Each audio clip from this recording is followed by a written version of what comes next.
maybe I shouldn't word it positive takeaways from the Cardinals or from the National Series, but some positives in regards to this organization and some guys that are starting to trend in the right direction. Because right now it's easy to let the black cloud that's surrounding this franchise right now and the recent run that they're on, overlap or overshadow, if you will, some of the stuff that is going right for this team. Obviously, look, I think the Austin Hayes injury was a real gut punch. I do feel like that team, was rolling and trending in the right direction. The Austin Hayes injury happens. It was like a screeching halt as far as, all right, now what do we do? It started to feel like that guys were starting to kind of get established roles and everyone was starting to roll in the right direction. And then it's like the problem with this team at times, it's like one thing goes wrong and then things snowball out of control quickly. I mean, we've seen that in multiple games this year where, you obviously you throw out anyone from that bullpen from time to time and it's back-to-back home runs, and then that's the last we see of him. We saw it yesterday with Graham Ashcraft, unfortunately. Things just got out of control. Things get out of control very quickly. When this team's in control, I saw that they're like 13-4, something like that this season when they score first.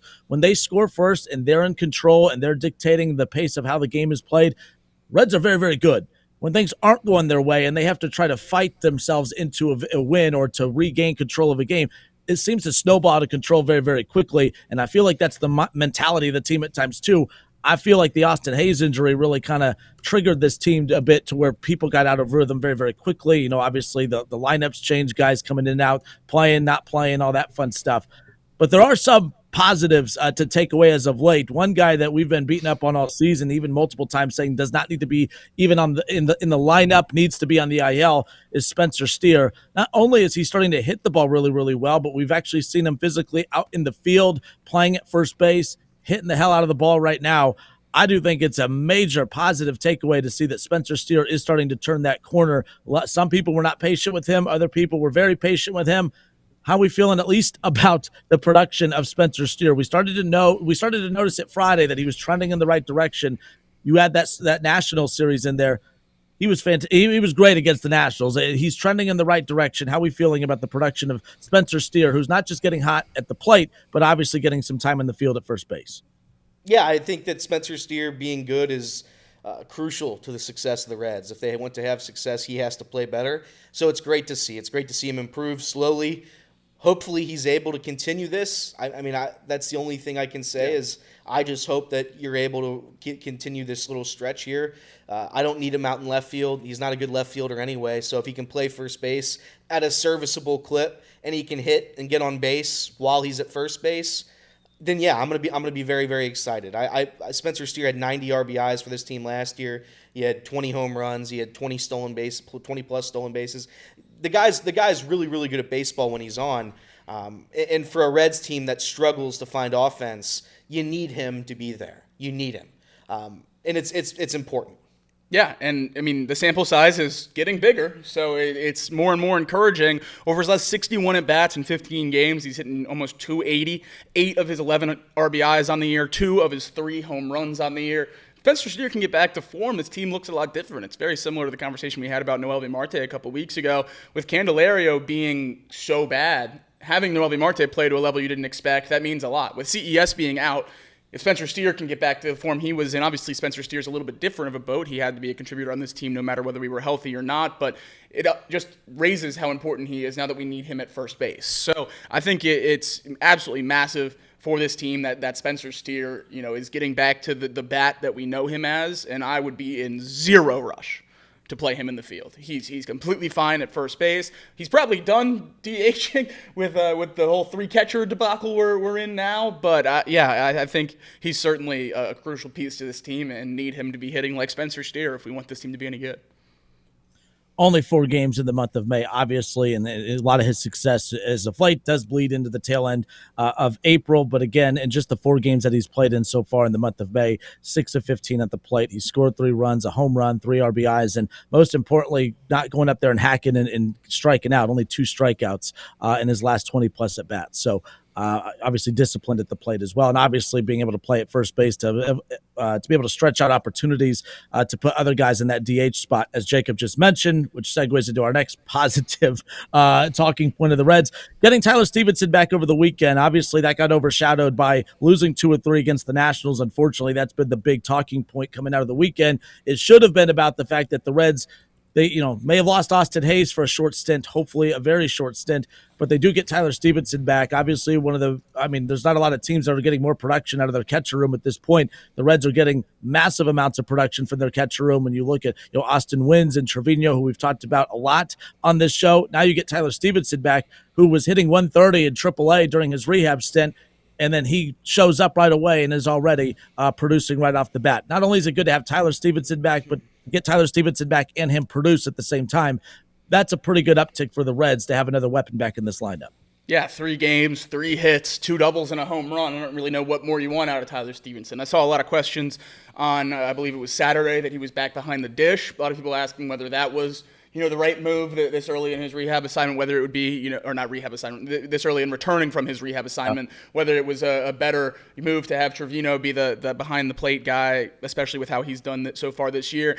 I don't know that I necessarily care in that sense. I think my mentality the whole time has been the same. If Tyler Stevenson's up here, you have to use him as Tyler Stevenson. Otherwise, don't have him up here. Yeah. The catchers have been fine. So if you're not going to catch him and he's going to be a DH first baseman, then keep him in AAA till he's ready to come up. So the fact that they have him up here, obviously they're confident in that. They asked him why, basically the question you just asked, Kenner, why with such a low average were you confident, in coming up? And he said in AAA, getting the 3 walks over the weekend allowed him to see the ball really well, and that had translated to this weekend where he walked twice with those 3 extra base hits. So yeah, he looks as good of a bat as he's ever looked, and hopefully we can maintain that and continue to have the best catching position in baseball. Yeah, I mean, defensively too, I would like Tyler Stevenson to be there, given the fact that Jose Trevino, it seems like he's been unable to throw out anybody at second base this year. That's his whole career.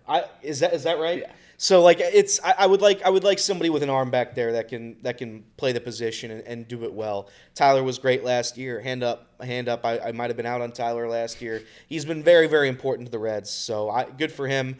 I'm hoping that this is the start of the Reds starting to have a roster where they were supposed to look like this before the season, and now finally we're kind of coming together slowly here with Steer starting to pick it up and Tyler Stevenson starting to pick it up, getting close to that core that we talk about time and time again as we continue to wait on them to show us something here. But yeah, I mean, it's very important for Tyler Stevenson to be here and to catch, just to work with the pitching staff to be here for that. And most importantly, to have his bat. We need as many good bats as humanly possible in this lineup. When we talk about frustration, I get frustrated when I have to look at the Reds' offensive numbers and know how skewed they are, because they're not that good at hitting a baseball. But having Tyler Stevenson up here gives us a better chance to be more consistent. I don't care if you have Trevino in the DH. You do have to keep him or Wins, Trevino or Wins actively in this roster, because somebody has to take advantage of the opponent's pitcher. Somebody has to do it. And right now, the catching position is that group of guys that can get on base consistently and have been able to hit and have been vastly more important than pretty much anybody else on this lineup this season. Yeah, and that was one of the big debates last week. What do the Reds do when they do ultimately call Tyler Stevenson back up, as far as how that's going to impact not just the lineup, but the usage of the catchers. And you have Austin Wynns, who has just been so damn good when his number's been called. Obviously, Trevino, one of the best hitting catchers in baseball, and obviously a month and some change into the season. And then you had Stevenson in the mix, more production from your catcher position. At this point, those are good problems to have. And the Reds don't have a lot. They have a lot of problems. They don't have a lot of problems that you would say, oh, that's a good problem to have. That's one of the few good problems to have. As far as that's concerned. The other good problem to have, I guess, if you will, when it comes to the Cincinnati Reds, is they have a lot of versatile pitchers through the rotation and obviously in the bullpen. You have guys with starting experience. You have guys that could pitch in the pen, that could start. They have guys that are very versatile. So that's a good problem to have when you're trying to move some guys around. One of those that we've discussed a lot this season, and a lot of the talking point had to do with what he got paid in the offseason when the qualifying offer was matched by the Reds, was Nick Martinez. We had started to get really concerned about Nick Martinez, who was starting to show why he's been pretty much a bullpen arm for the majority of his career. He goes out there, throws 2-3 strong innings, and then the wheels start to fall off. One positive takeaway from what we saw over the weekend, when you look at the last 2 starts for Nick Martinez, he's been able to put back-to-back really good quality starts in. Maybe not the definition of a quality start, but very, very good starts for Nick Martinez the last 2 outings. The rotation's been fantastic for the Reds. He's been that one weak spot, if you will. It's been nice seeing him go out there the last 2 games and really have 2 very good performances that have put the Reds in position to win those games. Couldn't do it yesterday, of course, but it was nice to see Nick Martinez go deep into a game and a very efficient outing for him, back-to-back outings. His 3 best starts of the year, even going back to Miami when, he did lose that game, but, 5 2/3, only allowed 2 runs, 1 run against St. Louis, 1 run against Washington. Hopefully he starts to return to the pitcher we saw at the end of last year. I mean, how much does that change for this Reds team if Nick Martinez is back to the version that we felt very, very comfortable giving a $21 million contract? Rhett Lauder was announced over the weekend that he's going to start a rehab assignment soon with High-A Dayton, so hopefully he can get that figured out, and then we can really have the Nick Martinez discussion in terms of where does he belong, where does he best fit this team. But certainly right now we all know he's going to be starting whether we like it or not, so it's very, very good that he's figuring it out. I like Nick Martinez. I've said it time and time again. $21 million, is it a lot of money? Yeah, it is. And certainly when you don't pay pretty much anybody else, you do have a highlight on that player. I saw, people on Twitter yesterday were like, man, fans are really down on Nick Martinez. It's good to see them finally starting to swing. He's the highest paid player on the team. By a significant margin because Jamer's on the IL. Correct. So I'm going to look at Nick Martinez to be a veteran pitcher and to lead this team the way he was supposed to. That's what I'm going to look at. It's great that he's pitching well. The past 3 games he's been the last 3 games he's pitched. It's great. I need it to continue. I need it to roll on. If he goes to the bullpen, I expect him to be great there. If he stays starting pitching, I expect him to contribute. He's got a 4+ ERA right now. I think he's doing his job. Continue that, stay healthy, and it's going to go down as a good contract. That's all I can ask for is some of these contracts to work out. Yeah. And Nick Martinez, as of right now, he's doing his job. He's moving that line along. He's staying healthy, giving the Reds innings. One of the biggest things that happened to the Reds last year was not being able to provide innings with some of these pitchers. Well, Nick Martinez does that. So it's great that he's been able to be consistent the last 3 outings, and hopefully it rolls on. He's like a better version of Mike Minor. He's like Mike Minor with talent. Yeah, he kind of knows how to pitch, though. Yeah. As far as pitching goes, here's what's coming up for the Reds again. Game 1 at Atlanta. Coming up later on tonight, 7:15 will be the first pitch. Brady Singer on the mound for the Reds in Game 1 at Atlanta. Andrew Abbott Game 2. Yeah, Brady Singer tonight. Andrew Abbott tomorrow, and then you will have Hunter Green and Nick Lodolo to close out games 3 and 4 against Atlanta throughout the week, and then you're going to have Martinez again to kick off the series against the Houston Astros coming up on Friday night. So that's what basically the picture looks like as far as who the Reds are throwing out there for the week and how the pitching lines up. Again, the Reds have got a lot of production out of the rotation. Nice to see Nick Martinez really starting to kind of improve as the season has gone on. There wasn't many, as you corrected me on, and very rightfully so. Not a lot of positives to take away from the Reds, but are we missing anything? Is there any other positives? Look under all those stones that you have. Make sure you don't leave any stone unturned. Is there any positives that we're missing coming out of the weekend right now? I'll let Elliot go first because I know he has so many.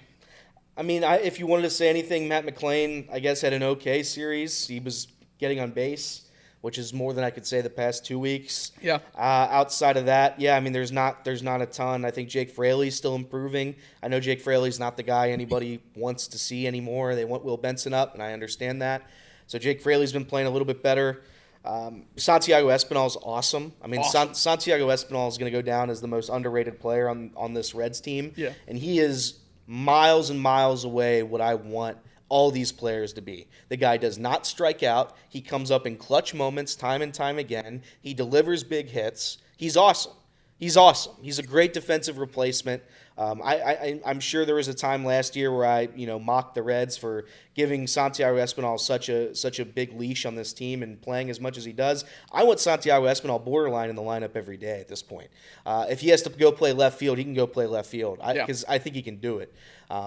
And I'm gonna, when we look back at this season, I'm gonna say that Santiago Espinal is gonna have probably one of the more underrated seasons out of anybody. Yeah, I think the only other thing sorry, go ahead. No, you're good. Go. Oh, I was saying the only other thing this weekend, and he struggled against the Nationals, but I still think it's important to point out because it does mean so much to this team, and he's one of my favorite players on the team. Noelvi Marte is still hovering right around 300, and he's a significantly above average fielder. And if you would have told me at the beginning of opening day that we'd be sitting here in May talking about him as a key piece, as potentially an everyday third baseman. I think that's about as good as Reds fans could ask for, to have him back and looking like this. So I know it wasn't pretty against the Nationals. He struggled, but still made some good plays in the field, still sitting above average in the fielding department, and he's hitting about 300. And I just don't know how much more you could ask for from him at this point based off what we saw last year. This is about as surprising as it could be, and hopefully he's able to sustain it.